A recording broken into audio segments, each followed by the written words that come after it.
মামানি ওদিকে যাবো।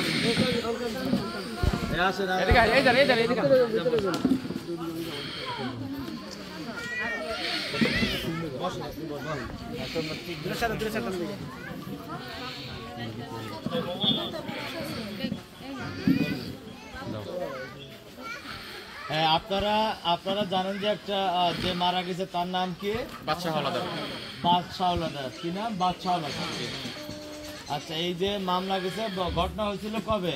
12 তারিখ। কবে হয়েছিল? 12 তারিখ হয়েছিল। 12 তারিখ হওয়ার পর আমরা যে তথ্যটা আমরা পেলাম, তথ্যটা হচ্ছে যে কালকে রাত্রে সে মারা গেছে, তাই তো? আচ্ছা, চিকিৎসাধীন অবস্থায় মারা গেছে। আচ্ছা, যেহেতু চিকিৎসাধীন অবস্থায় মারা গেছে, আমরা ঘটনার সঙ্গে সঙ্গে শুনে আমরা একজনের আটক করছি না? জি, আটক করছি তো। এই যে একজন মারা গেল বা এখানে গোত্র গোত্র মারামারি হয়, যারা মেরে ফেলছে বা আপনারা যারা মারা গেছে, তারা কি তাদের বাড়ি ঘর ভাঙচুর করা যাবে? না, করা যাবে না। আচ্ছা, তাহলে যেহেতু তাদের বাড়ি ঘর আমাদের প্রতি আস্থা আছে না? জি, আস্থা আছে আমাদের? জি আছে। জোরে আস্থা আছে? হ্যাঁ আছে।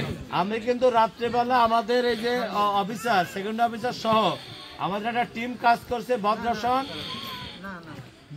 আমার কাছে আছে, ভদ্রাসন পুলিশও কাজ করছে, করে একজনকে আমরা হেফাজতে নিয়েছি, তাই তো? জি।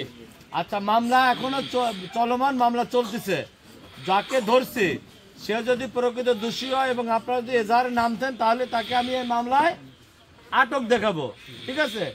আমি এই থানার অফিসার ইনচার্জ আপনাদের আশ্বস্ত করছি যে ঘটনা ঘটছে, এই ঘটনা আমাদের যে কার্যক্রমটা এটা সঠিকভাবে করবে এবং 100% সততার সহিত এবং নিরপেক্ষতার সহিত কোনো তদন্তের ঊর্ধ্বে প্রকৃত ঘটনা যারা ঘটছে তাদের আইনের আওতায় আনবো এবং তাদের বিচার নিমিত্তে আমি তাদের বিরুদ্ধে আদালতে অভিযোগপত্র দাখিল করব।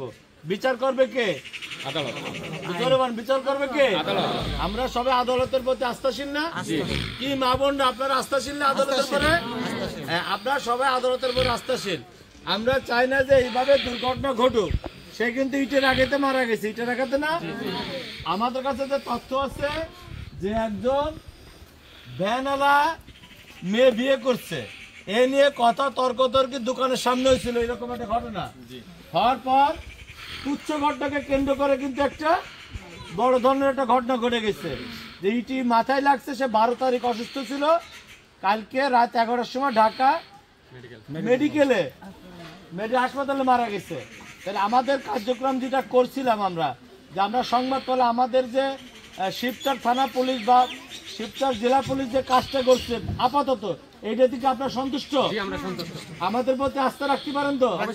তাহলে আমাদের প্রতি আস্থা রাখবেন। আমরা সমস্ত একজনকে যেহেতু আমরা হেফাজতে নিছি, বাকি যারা আমাদের কাছে অভিযোগ দেবেন আমরা সবাইকে হেফাজতে নেব। এইটা আশ্বস্ত আছেন তো? তাইলে আমাদের পরে আস্থা রাখতে হবে, আমাদের প্রতি বিশ্বাস রাখতে হবে এবং আমরা যে দুঃখজনক যে ঘটনা ঘটছে, এই ঘটনার আমরা প্রকৃত রহস্য উদ্ঘাটন করে আসামিকে গ্রেফতার করে আমি কোথায় পাঠাবো? বিচারের নিমিত্তে আদালতে পাঠাবো এবং আদালতে বিচার করবে। আপাতত আমরা কিন্তু শান্ত থাকবো, ঠিক আছে? আমরা কি মারামারি করবো এখন? একটু জোরে বলো, আমরা কি মারামারি করবো? তাহলে আমরা আর মারামারি করবো না। মা বোনরা বাইরে আমরা শান্তি চাই। যেটা ঘটে গেছে এটা দুর্ঘটনাবশত হোক বা ইচ্ছা করে ঘটে গেছে, এই ঘটনা আপনারা সঠিক তদন্ত চান না, সঠিক বিচার চান না, এই বিচার আমাদের কাছে রাখবেন, আমার উপরে আস্থা রাখবেন, ঠিক আছে? এই জন্য আমাদের এসপি স্যারও আসতেছে, সেও আপনাদের সাথে কথা বলবে এবং এই কাজটা আমাদের তথ্য দিয়ে সহায়তা করবে। আর কারো বাড়ি ঘর ভাঙচুর আমরা